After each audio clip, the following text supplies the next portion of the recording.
Welcome to the first virtual NAFB convention. Your session will begin momentarily.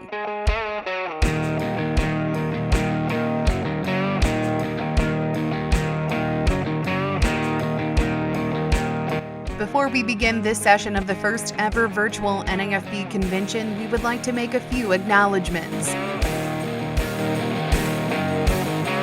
Thank you to BASF for sponsoring the virtual convention platform. BASF has been a sponsor of the NAFB for more than 30 years, and we appreciate their continued partnership.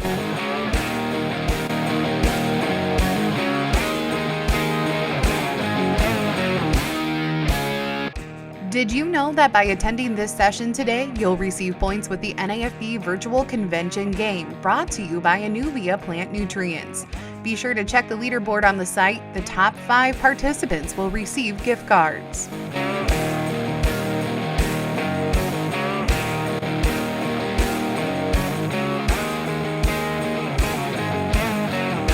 Before we begin this session, I'd like to remind everyone of a couple of things. Be sure to use the hashtag NAFB20 on all of your social media posts.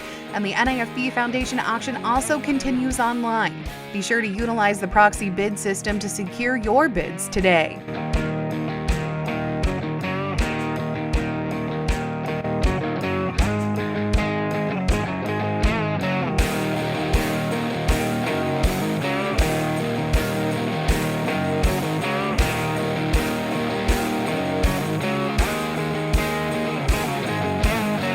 We would like to send a big thank you to Corteva for sponsoring the video production of this session.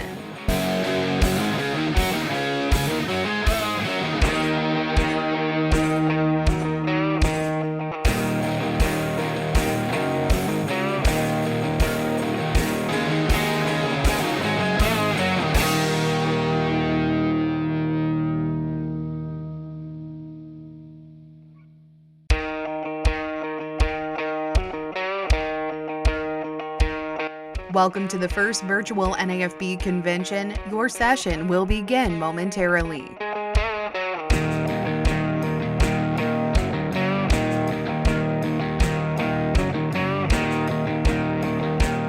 Before we begin this session of the first ever virtual NAFB convention, we would like to make a few acknowledgments. Thank you to BASF for sponsoring the virtual convention platform. BASF has been a sponsor of the NAFB for more than 30 years, and we appreciate their continued partnership.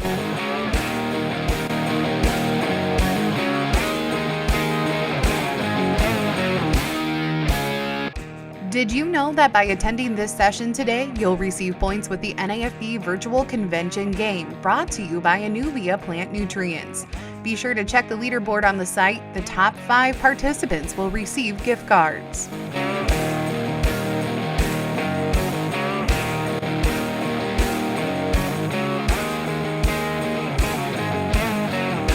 Before we begin this session, I'd like to remind everyone of a couple of things. Be sure to use the hashtag NAFB20 on all of your social media posts. And the NAFB Foundation auction also continues online. Be sure to utilize the proxy bid system to secure your bids today.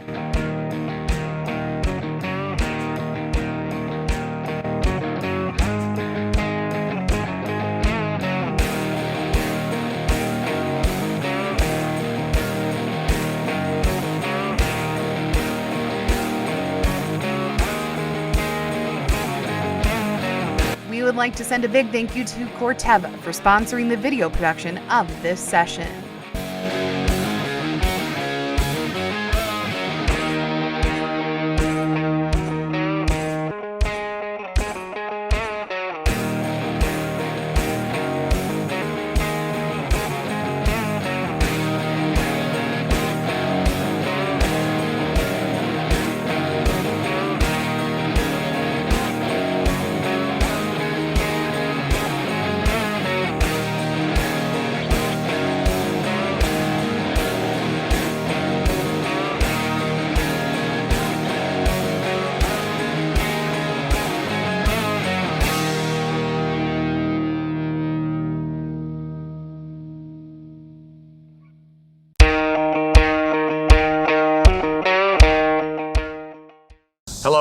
I'm Ken Root, past president of the National Association of Farm Broadcasters and past executive director of NAFB. And the key word is past, as I retired in January of this year.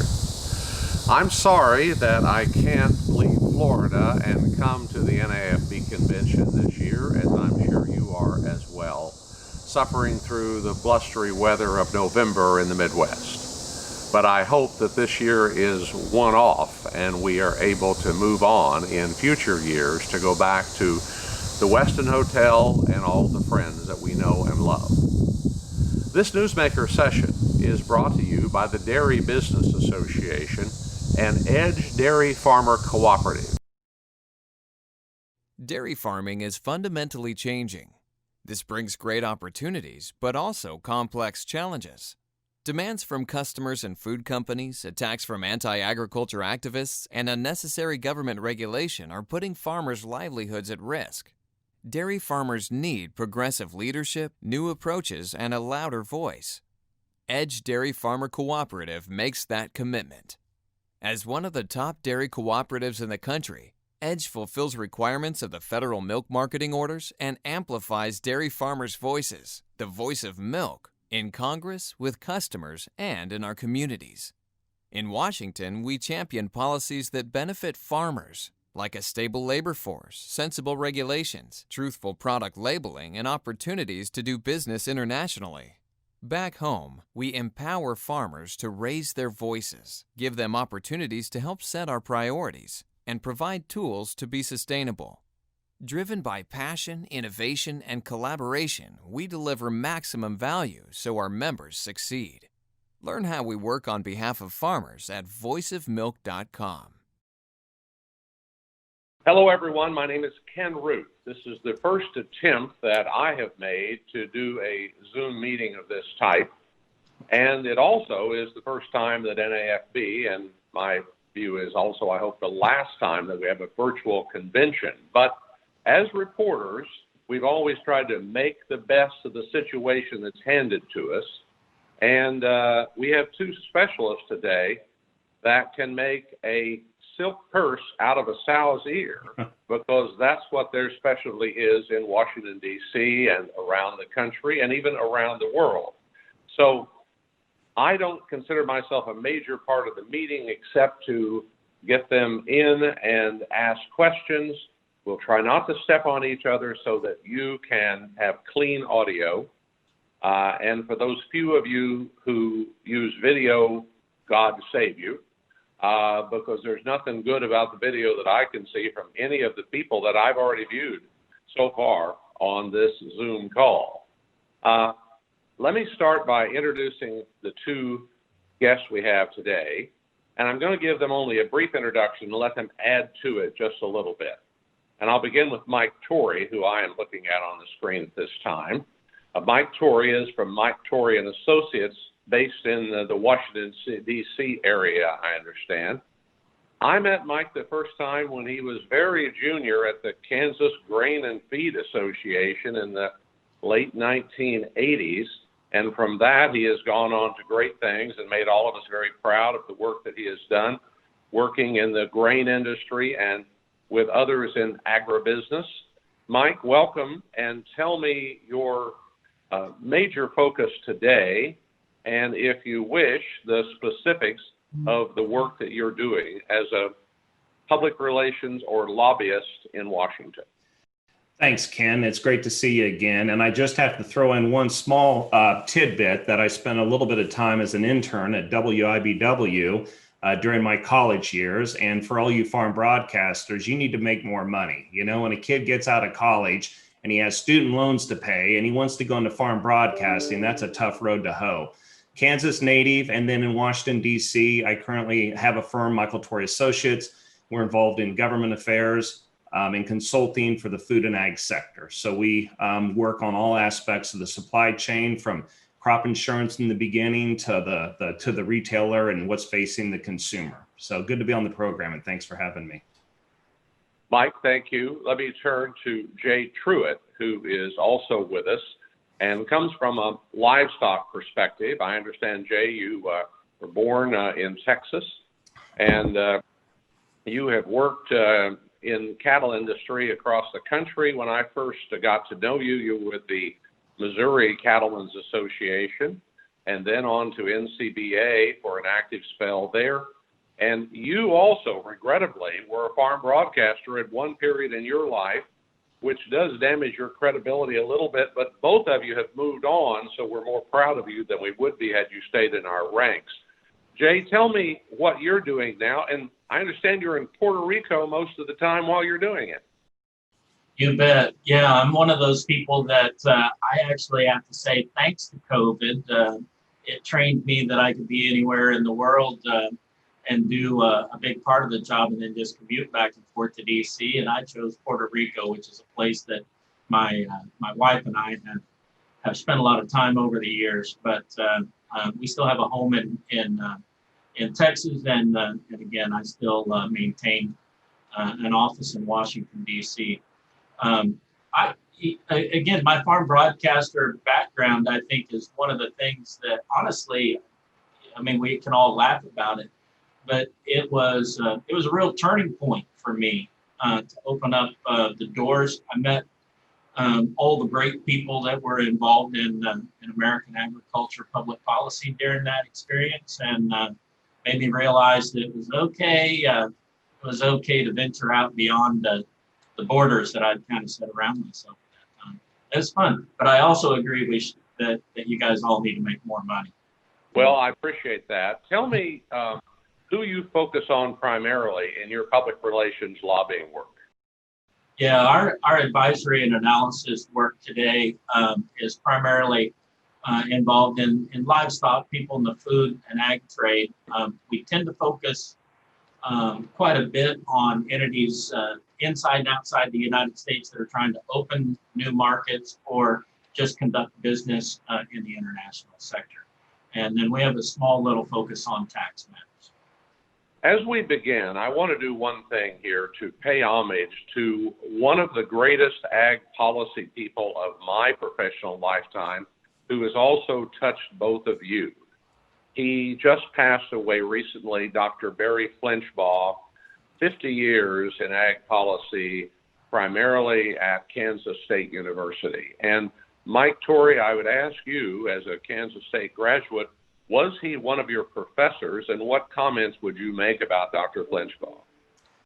He was a professor, which I consider a real blessing. You know, the thing that Dr. Flinchbaugh did was he made ag policy interesting. He had the ability to take very complicated ideas and put them into words or phrases that farmers and ranchers understood.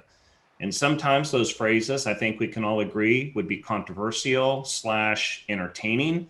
And the very first protest I ever saw in my life as a small kid from Wamego was as a freshman at K-State by the student union when they were protesting Dr. Flinchbaugh's comments about parity. And some of you who have been doing this for a while will recall that and how controversial it was. But his thought leadership is the result, it has resulted in a lot of programs we have today in production agriculture. So he's going to be a real loss for all of us that work in this field. My goodness, we go from parity to the present day. Jay, what does he mean to you for the span that he had and the incredible impact he had with the legislators that we know? So during my tenure at the National Cattlemen's Beef Association was when I first came to interact with him. And two of the people that I worked really very closely with were Chuck Lambert, who went on to work at USDA and now works in the international food and policy arena, and Greg Dowd, who's the lead negotiator for agriculture issues today at USDR. Both came from his tutelage. So they steered me to Dr. Flinchbaugh. And I have to say, honestly, that, I mean, every one of us needs somebody in your life that will just look you in the eye and say, that is the stupidest thing I've ever heard anyone say.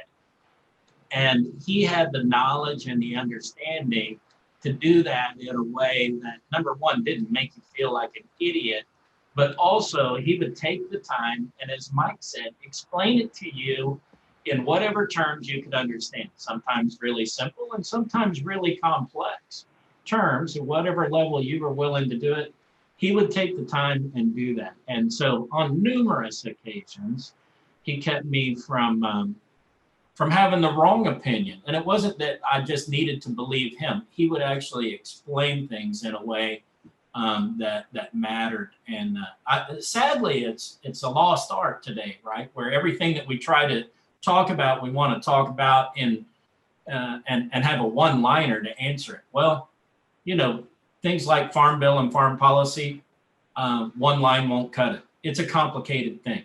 And he was always brave enough to be on the correct side, maybe not the popular side, but the correct side. Thank you both for that, because Dr. Flinchbaugh will be missed. Absolutely. But what he left with us is almost like Will Rogers, in that we can go back to those things that were succinct and bring them forward again. I would have to say he's the only man who's ever struck me with a cane. And he also was the Don Rickles of American agricultural speakers, in that he insulted everyone in a manner that they loved. He once said, "I only want one thing, and that's Ken Root's voice. Nothing else about Ken Root, just his voice." And he took down the house with so many of his lines. All right, we're beginning the part now where you can roll your recorders and truly pick up audio. I'll ask a question. Jay, I'll start with you since you're up, and then go to Mike for a response. If you agree or you expand, it's up to you on these questions, and I have them in front of you, so both of you know in general what I'm going to ask, and I think it's only fair that we do it this way. But I'd like to look at several different areas of agricultural policy that are sticky as hell, that are going to pop up no matter a change of administration or not. But they probably are going to even be stickier because of the potential for a big change in administration coming January 20th. So, Jay, let me begin by focusing on agricultural policy in a Biden administration. And you can take it from your livestock side, perhaps more, but definitely from your background. Ag policy in the U.S. has traditionally been split by geography rather than political party. We all have known that from watching it. Do you see that changes in the upcoming Congress, especially with the retirement of Pat Roberts from the Senate, Mike Conway from the House, and the defeat of Colin Peterson in the House, is going to make a change in how agricultural policy is made? Absolutely. And I think the later point that you made regarding the leadership voids that have been created by the departure of some really key people end up being maybe the dominating factor in how the next Farm Bill comes together. This is nothing against who we all anticipate will be the new leaders that move into the House Ag Committee, and you can kind of start guessing at how it works out on the Senate side as well. We'll have to wait for final numbers right out of Georgia to know what that is. But you can't just remove a Pat Roberts and a Colin Peterson, who bring 45 years of historical perspective and know all the mistakes that we've made, in addition to the things that we did that kind of worked right, or that we could afford, or that seemed to give us the biggest bang for our buck. You can't remove them from the process and just think it's gonna be the same. The rest of the people that sat in those rooms don't have that same level of expertise and experience.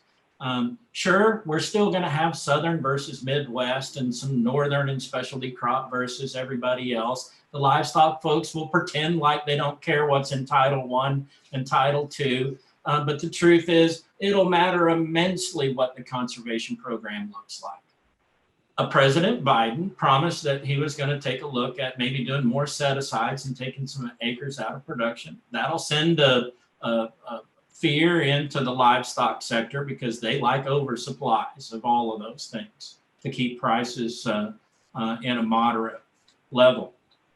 How it actually plays out, I think kind of as in the past, somebody will rise to the occasion and we'll see somebody take those reins in both the House and the Senate, and they'll write the bill. I don't know that administrations in the end get to do more than just accept what comes to them for the most part. Maybe on money it's different, but on the actual policy, maybe it won't be as different as we think. But there is no way that you can deny that the voids created by Colin Peterson and Pat Roberts not being in the room, Mr. Conway as well, and a handful of other members, that there won't be a real, that'll be a game changer for some people.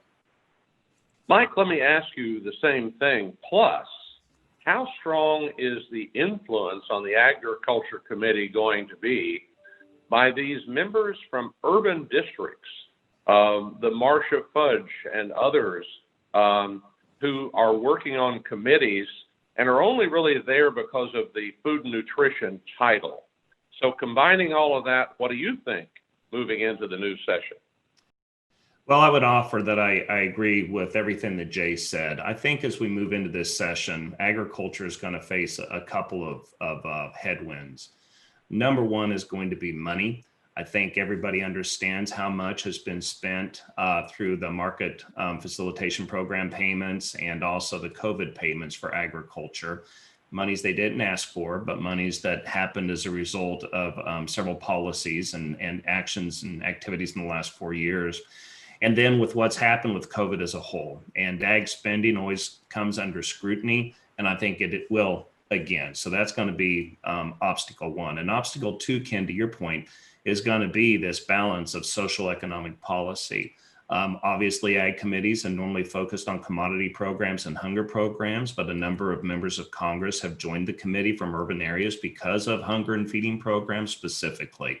And so there is going to be a little bit of a conflict. And the bigger challenge goes to what Jay just said in terms of the caucuses. The Democratic caucus had Colin Peterson, who advocated strongly. He's gone, but he was able to convince a lot of urban members to come along, and that's gone. So really for all of us in agriculture, who's going to be the person that steps up to the plate in that regard? Going over to the Senate side, I don't see as much of a change with a lot of those folks, obviously a little bit more steady and seasoned and have been around for a while, and they all have a little bit higher priority for agriculture in rural America because all of their states have it. So the challenge is going to be there, and we'll see what happens. Mike, going with these urban district people that were in the ranks of the ag committees, potentially moving to leadership of these committees, since in the House, they're Democrats. We know the House is going to be Democrat controlled. The Senate may be almost equal, so that'll be interesting. But do you think they in the Biden administration will bring some interesting agricultural policy to the top of the agenda? Yeah, I do. I mean, if you look at kind of the constituency for the Democratic Party, normally they come at these issues, and we saw this during the Obama administration, and I believe we'll see it during the Biden administration. They come at these issues more nutrition focused. And I want to offer up the difference between hunger and nutrition, because it's very, very important to note. Hunger programs are about feeding programs. Nutrition programs or nutrition conversations and policy tend to be about the quality and the types of food that we eat. That the nutrition community tends to be a little bit more critical of production agriculture. So we are certainly going to be experiencing that as we move forward. I think we're all anxious to see who the Secretary of Ag is going to be, because I think that will send a clear signal on the priority of the department. If they go with an urban member, I think that says something. Whereas if they go with a traditional member, that says something different. So that's my view. Ken, I would just add to the comment that Mike just made, because I think it is a superb view of how that relationship sometimes takes place between the two entities. What we've seen from the nutrition community in the past is, and again, I've worked with a lot of those folks, have great appreciation for their skill set, et cetera.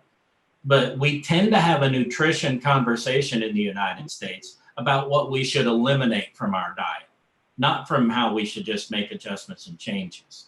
And so it seems to only be extremes. Well, you know, one time potatoes are on the mark, another time basically proteins were off the table outside of beans and some other proteins.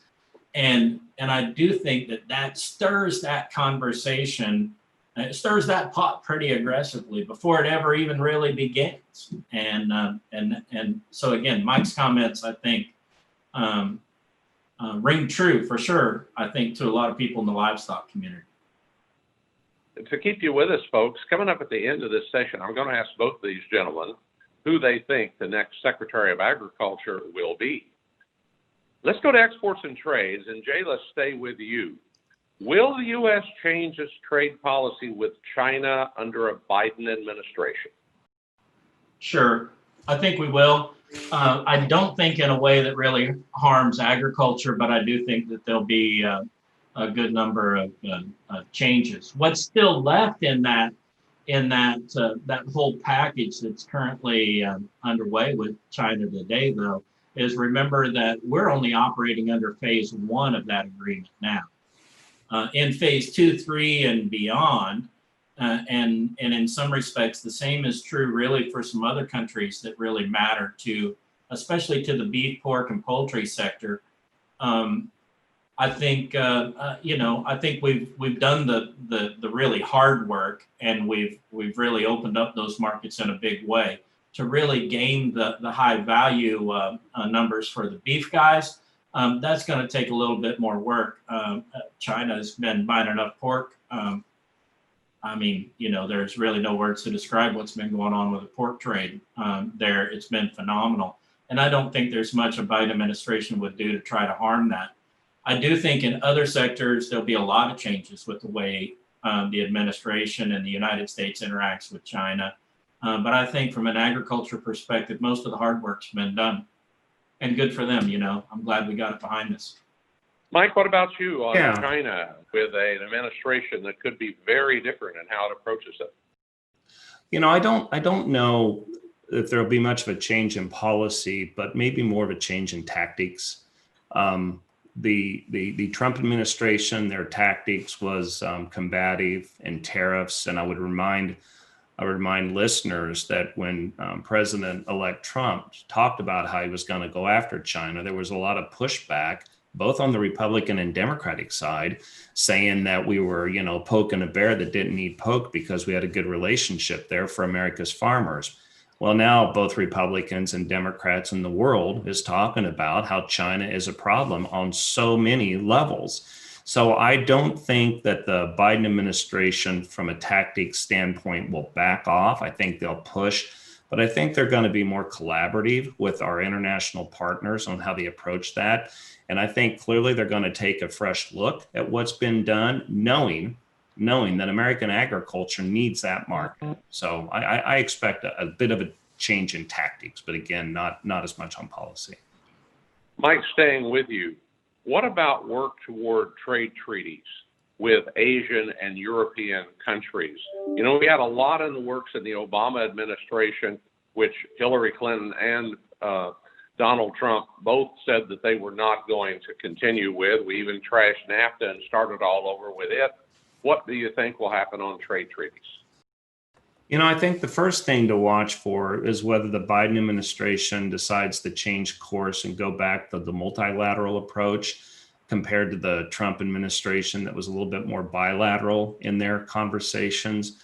And I don't know the answer to that, but that's all going to be against the backdrop of agriculture versus industry, the American economic machine that also needs those trade agreements.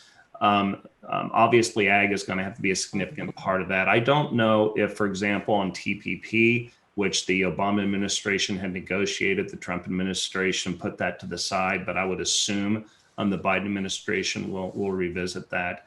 I do believe both administrations are going to continue to pursue opportunities in Africa and India, although those are going to have a longer term timeline, but with good benefit towards the end if we ever get there. Jay, from a livestock perspective, do you look for any trade treaties that might go through that benefit us, such as what was in the works before the end of the Obama administration? I guess I'm more pessimistic about how that actually plays out. And I think some of the actions by China over the last couple of years have spooked some of the old TPP partners about reigniting some of that conversation. I do think there's a couple of agreements there's a couple of things that have to be done over the next couple of years, maybe not in the first 100 days or so. But the United States and the United Kingdom have to have a trade agreement renegotiated now. It's not something that either party can really dodge. We do an enormous amount of business between the two countries. We don't need that to all just be willy-nilly, dodge, trying to punish each other back and forth. And it's in both players' interest to actually get that resolved. So that's going to happen. I agree with Mike's comments for sure that India, I think, is really high on the list. Africa should be high. We should be looking at an EU package, which I think was kind of in the works for the Trump administration.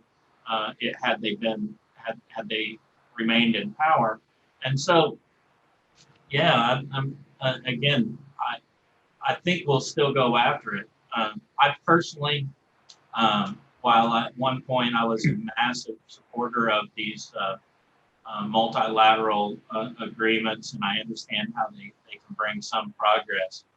I do think the United States is going to have to, if Biden wants to be successful, he will have to take on some of these one at a time. And the UK is one of them that you'll just have to do one-on-one. A question for both of you, beginning with Mike. Is there a likelihood the administration will attach human rights to relationships with any of our trade partners in this coming 4-year period?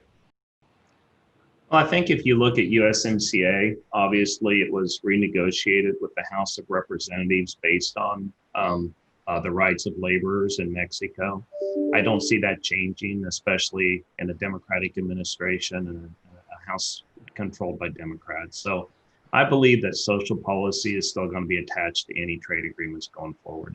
No, I absolutely agree that maybe even more so in the future, especially with if we begin negotiations with the African Congress and those kinds of entities, I can only imagine that it's going to be a huge part of that negotiation. And you have to assume as well that anything between the United States and India is at least going to attempt to address it one way or another.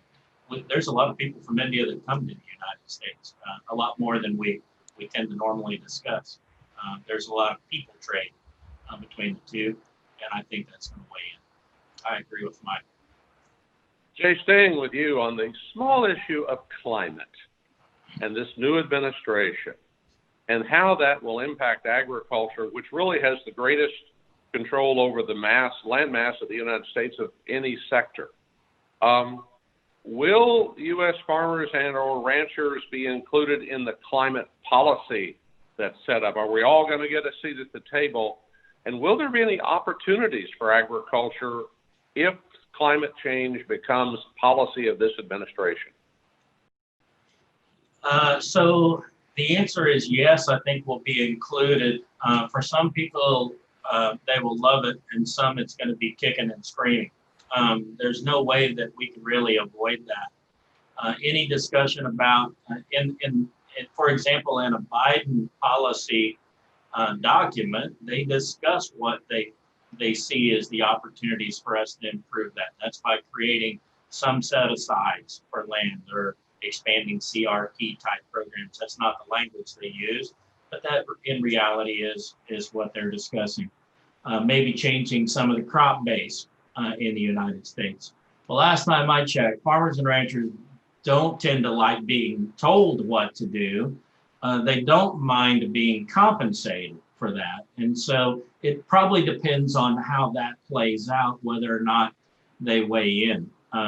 A around the world, though, there's no question that certain industries are seen as negative climate contributors, and some are seen as positive climate contributors. And I think that's how you separate that line at the end of the day. The cattle industry specifically, just got butchered in the Paris Accord in that conversation, and not in the way that they wanted to.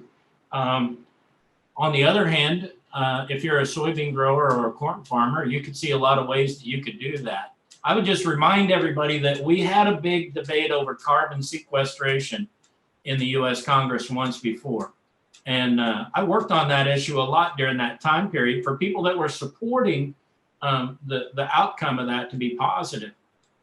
And honestly, it was kind of amazing just to watch that conversation die as individual entities begin to just drop off when they realized that the golden goose was laying smaller eggs than they thought it would, or that their requirements for doing something were going to be a little more extensive than the payments that they received.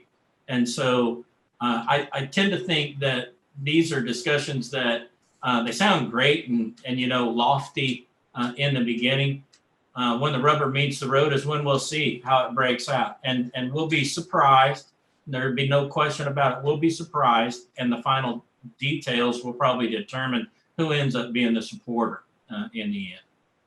Mike Torrey from Mike Torrey and Associates, your clientele in the agricultural trade, representing them, what do you think their greatest concerns are about whether or not agriculture is benefited or harmed by policy on climate change in the new administration?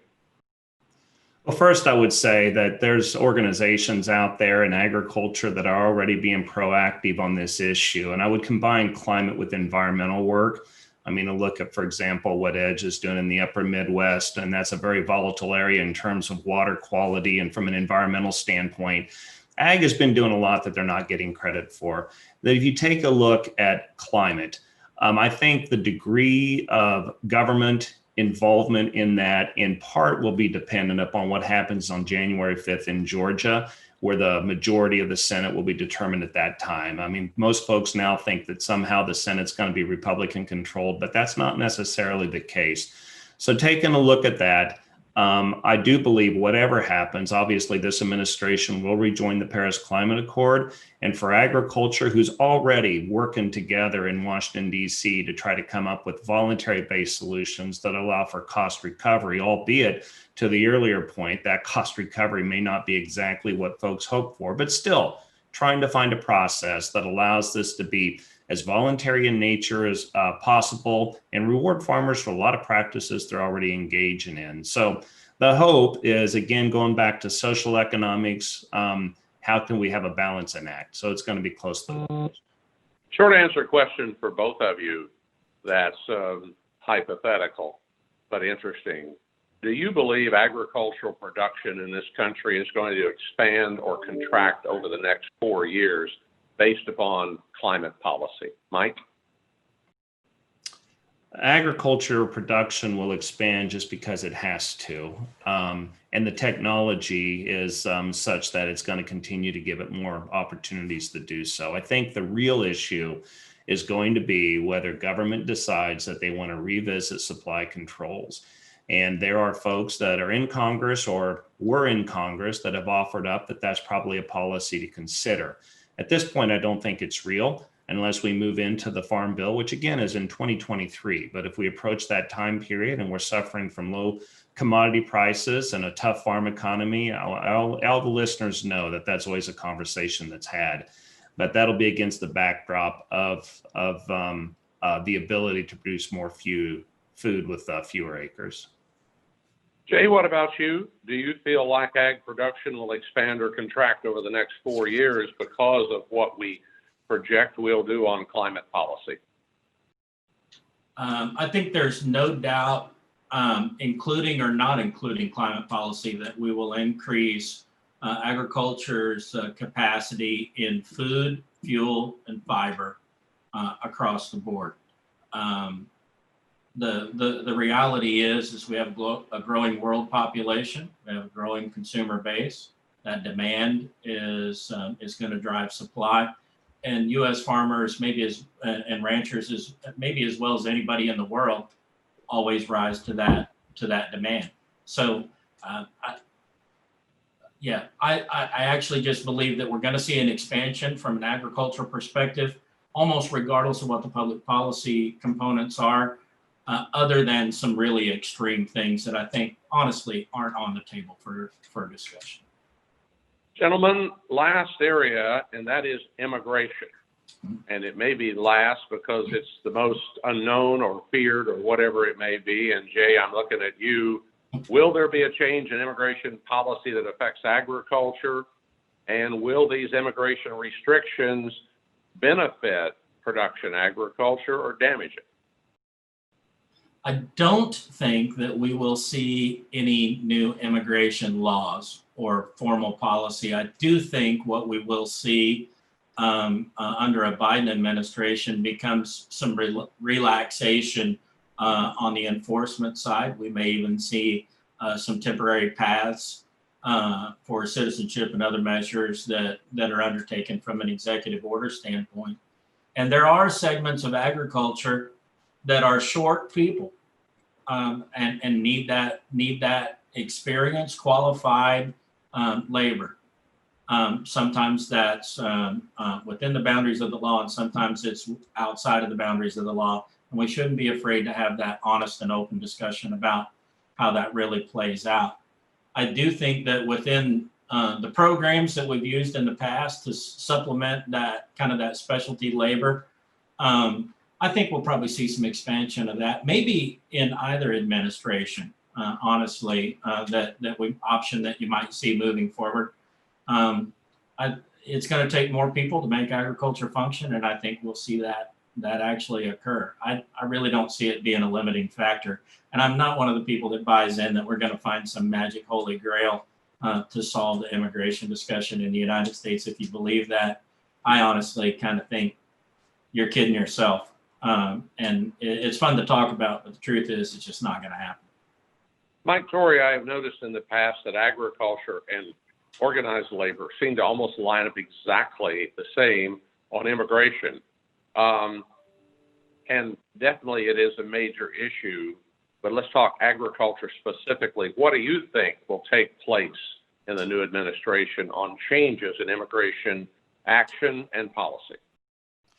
You know, everything we've talked about today, I think it all falls against one backdrop, and that's economic development. The new administration is going to be coming in, looking at all of these through that filter. So does it help grow the economy, whether it's rural or urban, or does it hinder it? And clearly one of the limiting factors in rural America is labor. And that applies not just on the farm, it also applies on a lot of food companies from a distribution standpoint and a manufacturing standpoint. So the demand for change is there, especially for labor that is on the farm or in that supply chain.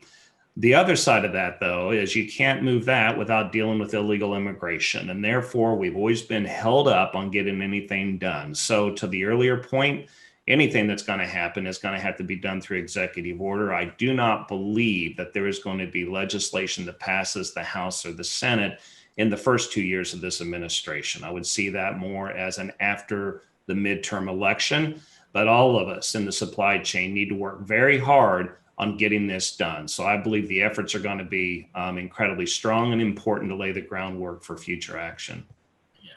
Gentlemen, let me turn to what I promised earlier, and that is a discussion of personnel. We know that both ag committees are going to go through a major change in deciding who is going to move to their chairmanship and their ranking member, and we don't even know which party is going to be which.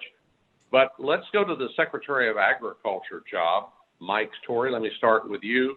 Who do you believe are the top candidates for the U.S. Secretary of Agriculture in the coming administration? Yeah, well, it's a loaded question, Ken, but thank you for that. Obviously, the list that we've compiled as a team, I think we have 15 names on that. So as I was going through it, reflecting up on your question, I would offer that former Secretary of Ag, Tom Vilsack, I think is going to have a little bit of influence on this conversation with President-elect Biden. And I think most of the folks in agriculture know that that position needs to be someone, especially for this administration as they're heading into a midterm election, which is going to be a challenge for them. as any midterm election is for a newly elected president, that they're going to need somebody that farmers respond to and listen to. So if it's through that filter, I'm going to offer up the name that's most often discussed, and that's Senator Heidi Heitkamp, former Senator Heidi Heitkamp from North Dakota. I would add one thought, and I do think it's a long shot, but if they decide to go with somebody who definitely understands ag, that as much as Senator Heitkamp, but I would add Colin Peterson to that list. I don't think that's going to happen. I think they'll use USDA maybe as a diversity hire of some sort, however you want to measure that. And then, of course, Congresswoman Marcia Fudge from Ohio could be, if they decide to go with someone more nutrition focused, could be a pick as well. May I ask you, would she leave Congress to go to this, or would she try to move and actually move very high in taking over the House Ag Committee? I don't know her well enough to be able to offer a view on that. I'm just trying to be a little bit speculative for your listeners. Well, she's very smart, and she is very good at everything I've seen her do. So, but she comes to the food and nutrition side, and that is totally against what's happened so far. Jay, let's put the bullseye on you here. What do you think will happen on who the next Secretary of Agriculture candidates will be? So I think I agree that under a Biden administration that they will be looking for diversity in that cabinet, right? That's something that they've talked about. I do think that USDA may or may not fall under that category. If they don't, I do think Michael Skew's name pops back up as one of the people that we may see again. He's held a leadership role inside of USDA before. People know him. He's not an unfamiliar face. And again, I think that certain people like Tom Vilsack and others in that circle will have some familiarity with him. I also think that, honestly, I think California Ag Commissioner, or I'm not for sure the exact title there, but Karen Ross comes in. She's a name that everybody in DC knows her. So she's well known. She's well respected. I think there'd be some comfort level with her. And I do agree that, still the odds on in DC favorite, I think still is Miss Heitkamp, just because of who she was in the past and the fact that she was a vocal leader. I do think that under a Biden administration, though, that we're going to see somebody come in, and the intention will be to drive that mission more towards the food and the nutrition side of the conversation, and allow farm programs to kind of run their own. I don't think that's necessarily a bad thing. And I know that's not a popular thing to say to a bunch of farm folks in the country, because we've always loved it. We had some farmer that we knew somewhere out there. He had a pair of coveralls hanging in his cupboard.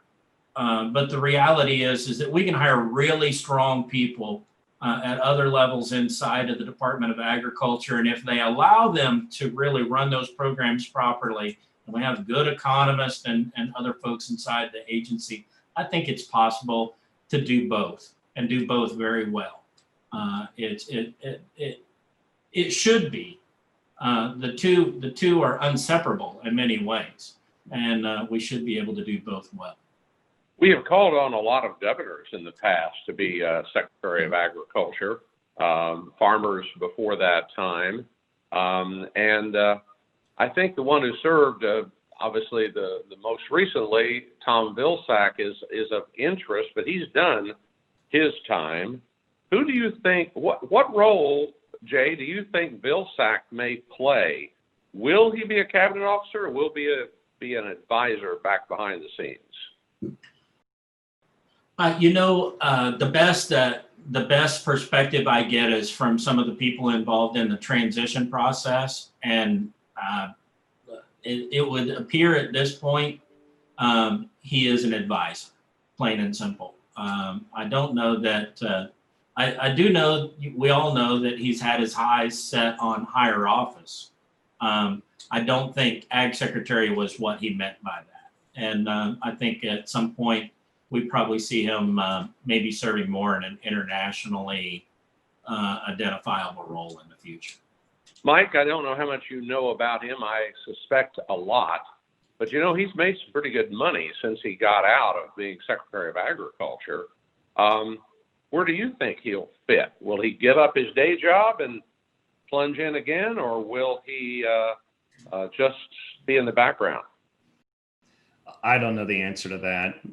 What I do know is that I think we're all fortunate to have somebody like him that is on the inner circle of the Biden team, somebody who really understands farming and agriculture with his background. And I think with that insight that he's providing that group, I think that's a good thing for all of us. I mean, we talked earlier about, you know, some of the challenges, whether it's trade or climate change or social economic policy. And I think having a voice like his to maybe try to help balance that conversation a little bit internally, anybody that's on a tractor or out there working in the supply chain is going to benefit from that.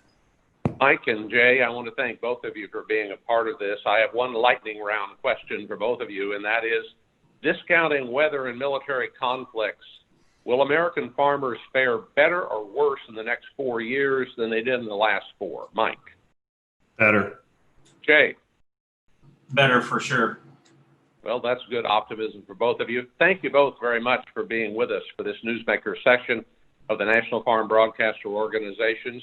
We hope that you have found this beneficial to you, and certainly with the aspect brought by both of these gentlemen with many years' experience in Washington, D.C. and around the world, it'll give you a broader perspective. It certainly gave me one during this hour. I'm Ken Root. Thank you for being with us.